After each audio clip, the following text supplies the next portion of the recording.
¿Qué va a pasar en Venezuela? El día de hoy, el día de mañana, son claves, son de muchísima tensión y vamos a platicar sobre lo que ha pasado en Venezuela y sobre lo que viene en el futuro cercano. Le aprecio mucho a Gustavo Tobar Arroyo, activista de derechos humanos, abogado, perseguido político, como prácticamente todos en esta mesa. Bienvenido, Gustavo, gracias. Luis, muchas gracias a ti por la oportunidad. Gracias. Hoy es un día determinante en la historia contemporánea de Venezuela y que voces mexicanas, yo soy mexicano y venezolano, mi familia es de Morelia, Michoacán, nos abriguen en esta gran angustia que estamos viviendo es fundamental. Porque de manera muy vergonzosa, y lo digo como mexicano, la presidenta Claudia Sheinbaum ha desatendido la voz de la nación, la voz del pueblo. Y esto que históricamente o académicamente intentan llamar la cuarta transformación, olvida a dos grandes personalidades que fueron aliados de Venezuela. Benito Juárez en su momento, que levantó la voz en aquel momento, en el siglo XIX, por las luchas que se gestaban en Venezuela, por la paz social en Venezuela, y el presidente Lázaro Cárdenas, que recibió a varios exiliados, entre ellos el expresidente Rómulo Gallegos, que vivió en Morelia. Es inconcebible que una persona con la trayectoria política que tiene la presidenta desatienda a una nación de la manera como lo está haciendo. Y digo algo un poco más severo, no solo lo desatienda, sino que con un acto de cinismo poco comprensible para la misma nación, lo he dicho muchas veces, de Octavio Paz, de Carlos Fuentes y de Carlos Monsiváis, cínicamente lleve a un representante a convalidar a uno de los dictadores más terribles que ha tenido la historia de América Latina, que es Nicolás Maduro. Pero vamos a ver quién llega mañana. Gracias a ti, está. Luis, gracias a ti, por Gustavo. recibirnos y gracias. por escuchar nuestra voz. Al contrario, muchísimas gracias a ti. Es Gustavo Tobar Arroyo, activista de derechos humanos, abogado perseguido político. Está también con nosotros José Carabaño, el secretario general de la Causa R, miembro del Comela. Esto me da. ¿Cómo estás? ¿Cómo estás? Gracias por la oportunidad y por la invitación a este espacio. Bienvenido. Está también con nosotros Jesús Duerto. Hemos platicado con Jesús en varias ocasiones. Jesús también es un perseguido político. Estuviste en la cárcel allá en Venezuela. Jesús, bienvenido. Muchas gracias, Luis, por esta invitación y por nuevamente permitirnos, ¿no?, a nosotros alzar la voz acá y apoyar a nuestros compatriotas venezolanos que en este momento se están concentrando en Venezuela, en cada rincón del país, manifestando pues su rechazo a la dictadura. Y también está, gracias Jesús por estar aquí, también está con nosotros Edson Martínez, es director del comando de campaña de Edmundo González y de María Corina Machado, aquí en México, el representante a final de cuentas de María Corina Machado y de la oposición. Bienvenido, Edmundo, ¿cómo estás? Edson Martínez. Perdóname, Edson. Es muy particular por el juego de palabras, pero gracias a usted, Luis, por el espacio, gracias a toda la audiencia por acompañarnos en estos minutos agradables que vamos a tener para dar mucha información con respecto a la situación política histórica que se está escribiendo segundo a segundo el día de hoy en la República de Venezuela. Déjame iniciar contigo, Edson. Habla el presidente electo, reconocido por la oposición y por gran parte, Edmundo González, que va a tomar el poder, que mañana va a estar en Miraflores. Sin embargo, vemos las reacciones de Maduro, del mismo Diosdado Cabello, las amenazas que hay, la fotografía como si fuera un forajido de Edmundo González por todas las calles en Venezuela. ¿Qué va a pasar? Tú, más que nadie, debes de saber lo que se está viviendo en estos momentos, con María Corina Machado, que también dice que va a salir a las calles, que va a marchar, que no les importa ya la cárcel. ¿Qué viene? ¿Qué puede pasar? Bueno, en la primera instancia es un reconocimiento de la soberanía popular, ¿sí? Es un proceso donde a pesar de tener cancha dispareja, a pesar donde la justicia la controlan los familiares de este régimen de Nicolás Maduro, de Cilia Flores, de Diosdado Cabello, la milicia también es controlada por ellos, el Tribunal Electoral de Venezuela, un diputado del Partido Socialista Unido lo nombraron fiscal de la República, contralor, y ahora también es presidente del Tribunal Electoral de Venezuela.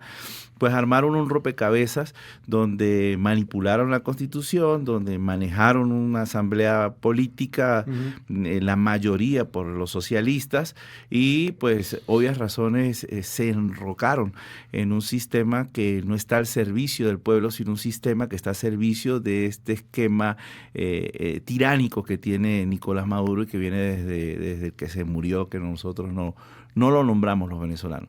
A raíz de eso, a sabiendas de la cancha dispareja que teníamos que meter gol de subida, teníamos el árbitro en contra, enfrentamos, porque sabemos que la voluntad del pueblo de Venezuela en estos 25 años es salir de esta trágica historia socialista, comunista, criminal que se enquistó en el país.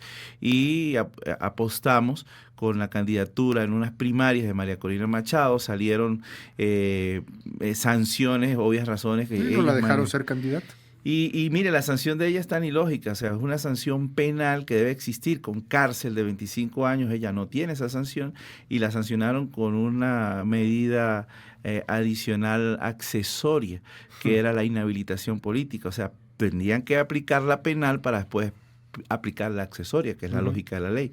Pero como sus familiares amigos manejan la justicia, claro, y se eligieron entre ellos, pues ahora, obvias razones, todo ese escenario lo fueron armando. Y así apostamos. Hubo un consenso por una candidata que nos dejaron inscribir, que fue Corina Lloris, y a la final, como cosa de Dios, entró Edmundo González Urrutia al juego político. El pueblo de Venezuela salió a buscar las elecciones el 28 y por paliza, o sea, no fue 2 votos, un 50-49, no fue una paliza que queda instaurada en actas, y esas actas están firmadas por todos los representantes de esa mesa o de esa lona electoral, que fue publicada, que fue con videos, que tiene códigos QR, y en ese mismo momento la soberanía venezolana mandó. Es desde ese instante donde Venezuela está clara de que tiene un presidente electo que se llama Edmundo González.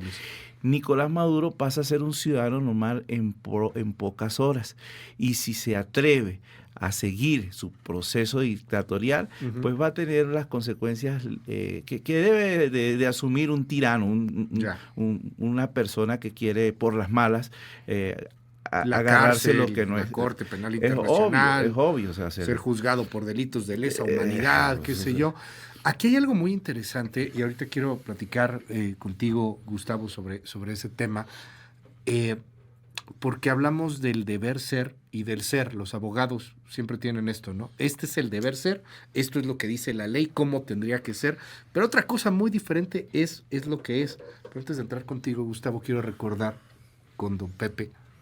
Platicábamos, don Pepe, cuando fueron estas elecciones, antes de que fueran las elecciones, y ustedes nos contaban cómo iban a hacer esas elecciones, las casillas lejísimos, ibas a votar y había gente armada que te estaba ahí viendo, metieron a la cárcel a funcionarios de casilla, y yo se lo preguntaba a don Pepe, ¿así cómo? O sea, sí se habla mucho del deber ser y la ley tendría que ser, pero pues claramente esto es una dictadura, o sea, no creo que les importe mucho la ley. Al final, pues pasó lo que pasó. Para Nicolás Maduro, ganó Nicolás Maduro. Para la dictadura, ganó la dictadura, aunque el mundo opina lo contrario. ¿Qué espera que pase hoy y mañana? Mira, Luis, como tú lo decías y lo que hablábamos en ese programa el día previo a las elecciones del 28 de julio, ciertamente la dictadura trató de ponernos, nos puso todos los obstáculos posibles, casillas en sitios recónditos, puso muchas casillas de votación en centros militares, que lo que no se imaginaron ellos es que inclusive en todas las instalaciones militares donde pusieron casillas, perdió Nicolás Maduro, y por una 70-30. ¿Qué va a pasar? Bueno, esperemos que hoy el pueblo de Venezuela, tanto en Venezuela como internacionalmente, salgamos a la calle todos, estemos en la calle dándole el respaldo al presidente electo y que se vea una fuerza popular para que venzamos los obstáculos que sabemos que nos los van a poner. Va a haber más represión, más crímenes de lesa humanidad, porque eso es lo que es el gobierno de Maduro. Son unos asesinos. Decías hace un momento, un poco fuera del aire, Gustavo, híjole, está complicado lo que vaya a pasar con Edmundo, lo que va a pasar con María Corina Machado. Probablemente venga, como dice Pepe Carabaño, que haya represión, que haya gente que metan a la cárcel, etcétera. ¿Qué puede pasar y cómo se puede combatir esto de una manera pacífica? Es más, me atrevo a preguntarte, ¿se puede combatir esto de una manera pacífica realmente? No, creo que ya las condiciones han excedido la lucha civil, la violación de todas las reglas posibles de la democracia en unas elecciones que fueron verdaderamente absurdas desde todo punto de vista.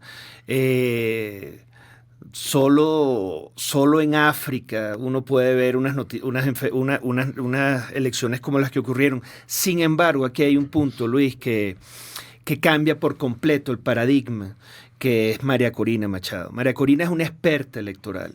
Su activismo previo como candidata y como personalidad pública era representando a una organización no gubernamental que se dedica a analizar los procesos electorales. Y la verdad generó una metodología única que logró por primera vez en mucho tiempo desenmascarar el fraude. Eso es muy importante, Luis, porque eso muestra que todas las elecciones que vivimos durante el chavismo habían sido fraudulentas, pero que la oposición y los partidos tradicionales no habían hecho el trabajo necesario, y lo digo críticamente porque aquí hay gente de partidos amigos, pero no habían logrado de manera profesional y política mostrar los fraudes que de alguna manera advertían públicamente y que todo el mundo sabía. Bueno, María Corina rompe con el paradigma con la manera crítica, como lo voy a decir, compre con el paradigma de una elección que fue robada a un candidato de Primero Justicia, que fue Enrique Capriles, que reclamó el fraude, pero jamás tuvo ni la voluntad ni la decisión política de mostrarlo. Entonces, esto es una ruptura de paradigma, Luis, que es fundamental desde el punto de vista histórico. Fundamental. ¿Por qué? Porque ahora queda claro que jamás una elección en Venezuela fue legítima. Pero al margen de las arbitrariedades, de la persecución que bien mencionó Pepe, que hemos sufrido, porque no solo a los miembros de mesa, a los testigos de mesa, sí, claro, incluso a miembros del partido oficialista, que reconocían de alguna manera lo que decía el acta. Ganó Edmundo, no son los votos. Ellos también fueron perseguidos y algunos de ellos encarcelados. Entonces, toda esa arbitrariedad, María Corina decide tomar este gran riesgo, básicamente para mostrarle a América Latina, al mundo y a la historia lo que había ocurrido.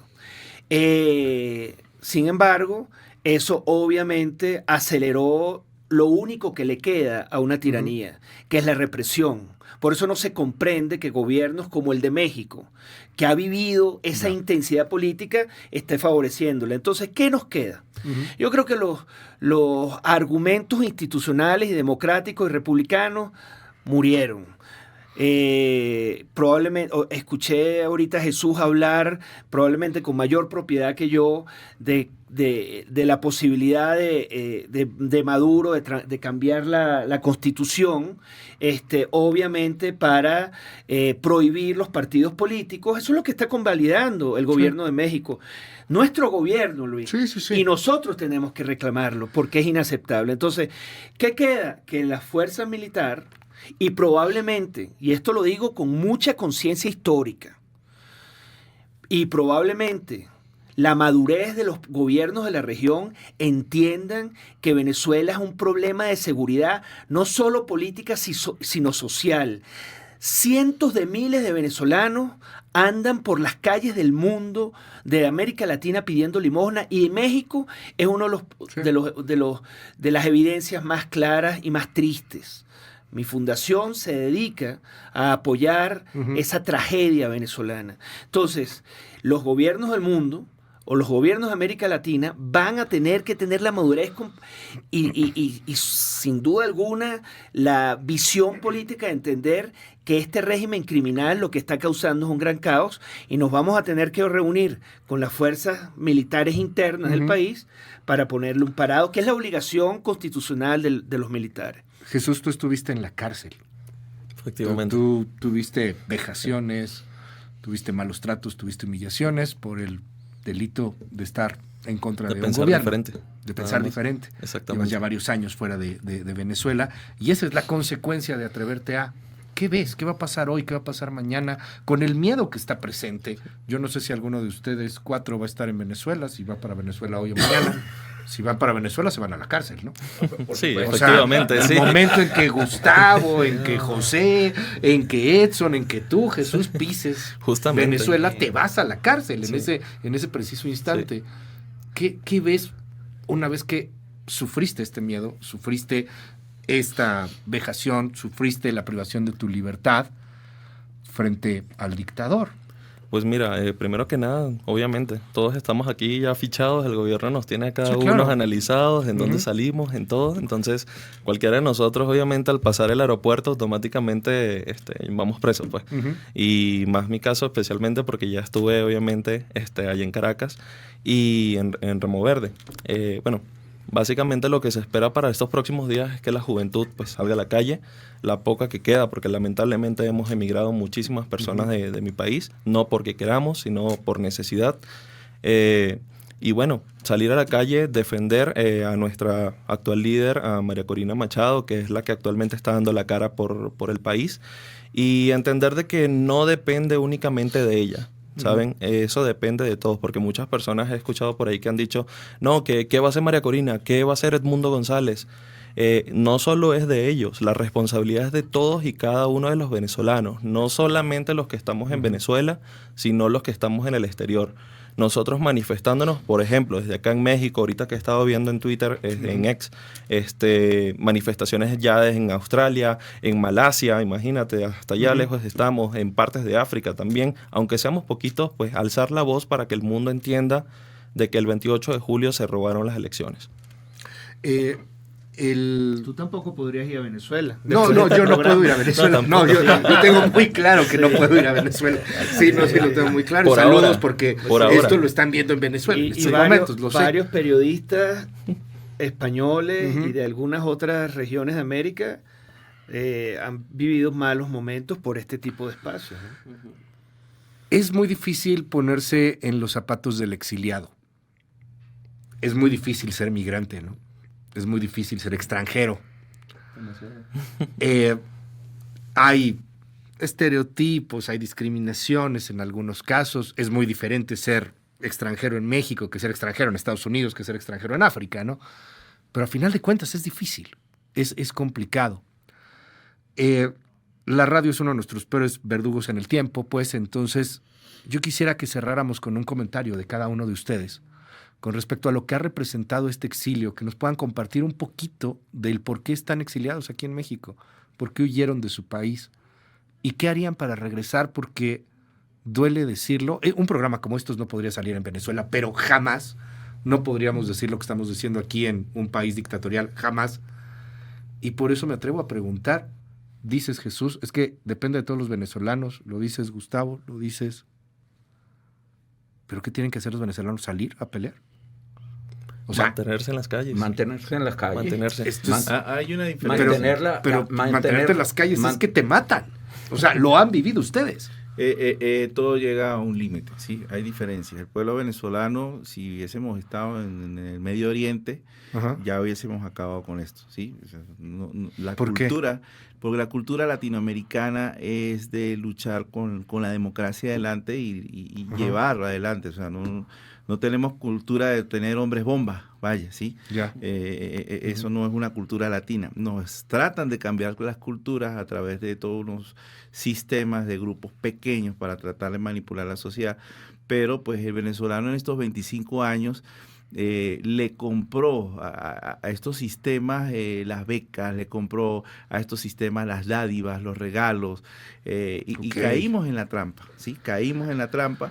Después de estos 25 años creímos que el cambio de la justicia era necesario, creímos que el cambio de darle la asamblea completa a Nicolás Maduro era necesario, y fuimos cayendo gradualmente hasta que llega un punto que la conciencia hace de que o usted se va y hace su vida en otro lado en función de poder tener lo mínimo requerido a pesar de que no es su tierra, o se adapta y se acostumbra, que es lo que ellos buscan. Ellos dicen, voy a acabar con el millonario, sí, porque ellos son malos. Sí, no, ellos están acabando para que la gente que recibe las dádivas se acostumbre a que se debe de endiosar este tipo de personas, y son necesarios, y sin ellos el país no arranca. Venezuela, si no te doy la dádiva, no vas a tener nada que comer. Y no vas a poder hacer nada, no puedes hacer tú nada. Luis, Venezuela comprendió que nosotros debemos de tener empresas. Venezuela comprendió que debemos de construir un país. Venezuela comprendió que con las manos se construye la patria, y no con una beca, y no con un regalo. Pero lamentándolo mucho, juegan con la necesidad y hacen el pan y circo, haciendo actividades cuanta fecha minúscula exista, gastando miles de millones de dólares en todas esas actividades. Adelantando la Navidad 3 meses, ¿no? Sí, o sea, parece un chiste, no se quejan de que les hagan memes, digo. Y eso se repite en los sistemas que van invadiendo países, porque el modelo es el mismo, no crea que se está inventando el hilo negro. Entonces el migrante sale a decir, pues tengo que hacer mi vida. Lamentándolo mucho, nunca sale al 100%, sale al 50%, y ese 50% queda en Venezuela.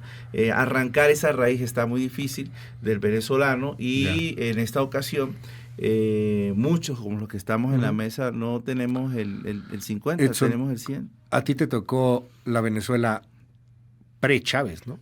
Sí, claro. O sea, ese Caracas que era un sitio emblemático, bellísimo, una cosa de primer mundo, o sea, de verdad, o sea, tiendas de lujo, el asunto de, era caro inclusive ir a Venezuela, ir a Caracas. Luis, el dólar estaba, póngale, en 10 pesos, y la gente se quejó porque subió a 11. Pues mira. Sí. ¿Qué nos dices, don Pepe?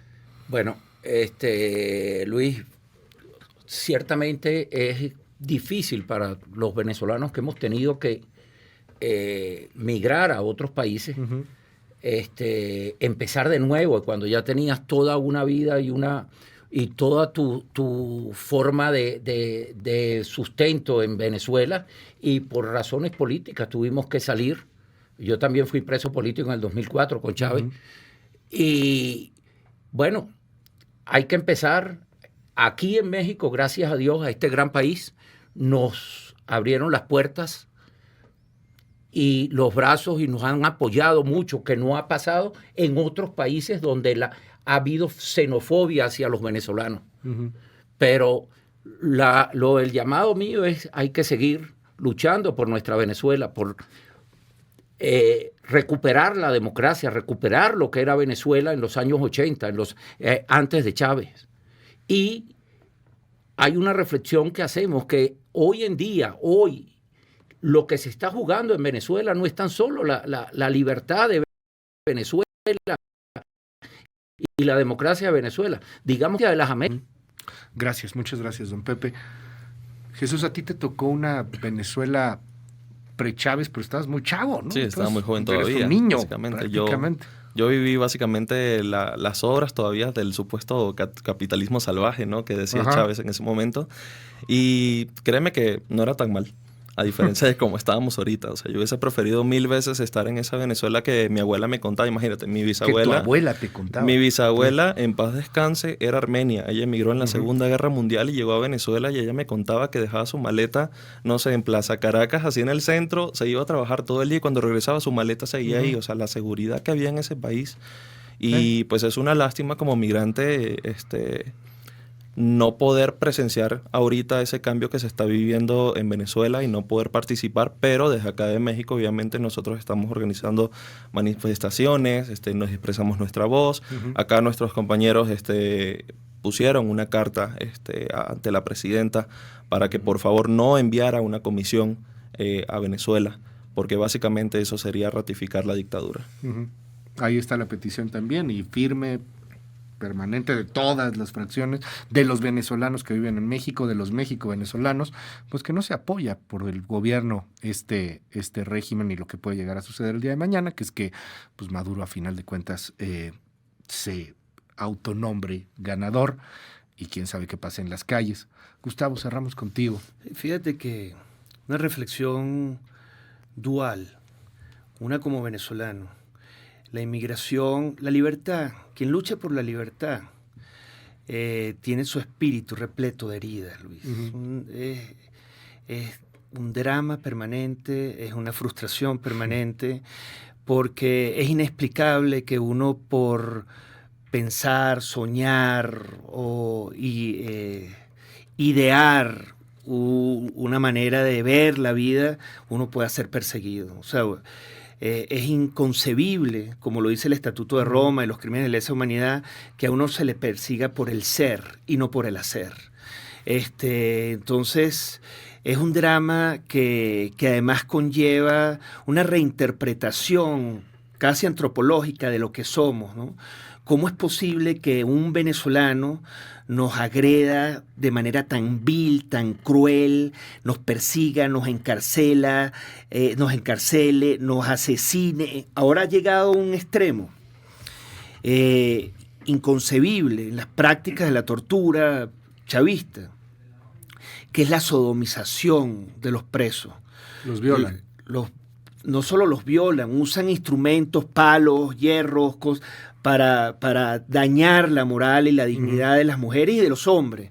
Entonces, la violencia sexual. Sí, los niveles de crueldad son muy dramáticos. Entonces uno se pregunta, ¿cómo es posible que una persona apoye eso de nuestro propio país haga eso?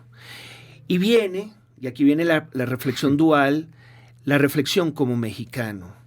Las ideologías del siglo XX casi acaban con la civilización occidental. Es decir, la Unión Soviética y sus prácticas de crueldad, y el comunismo sobre todo, también el fascismo, pero el fascismo fue devastado, el comunismo permaneció porque es una gran ficción, una gran mentira. Cómo esas conductas políticas no solo deterioran, sino devastan sociedades.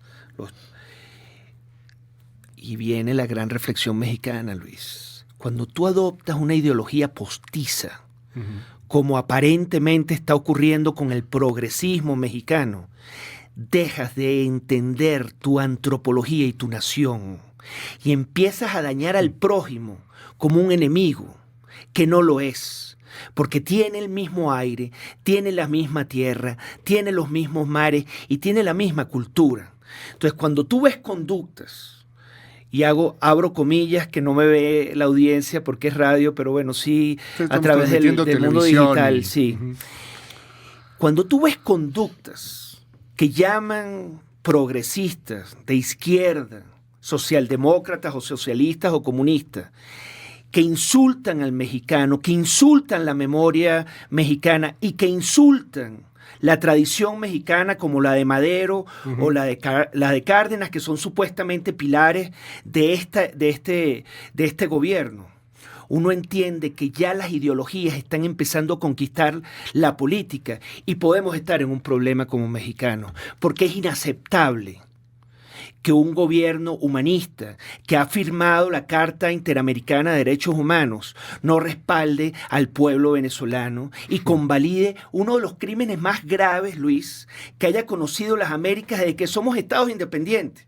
Entonces, es un drama que tú salgas de una nación que se ha caído a mordiscos a sí mismo por una ideología postiza, que es el comunismo, y llegues a otra que también es tu nación, como es mi caso, quien amo a México, mis grandes lecturas son mexicanas, mis grandes poetas, y veas indicios de ese horror de un camino que ya te vivieron. obligaron a llevar. Y yo no creo que México llegue a esto, y con esto culmino, pero sí creo que se le está haciendo un daño terrible a la mexicanidad, y tenemos tú y yo y todos los que estamos aquí que protegerla. Sí, ahí está el tema, la advertencia, incluso el asunto de estas divisiones, de verse ya no como hermanos venezolanos, sino de pronto como enemigos brutales, que nos está pasando también en el país y llega a suceder.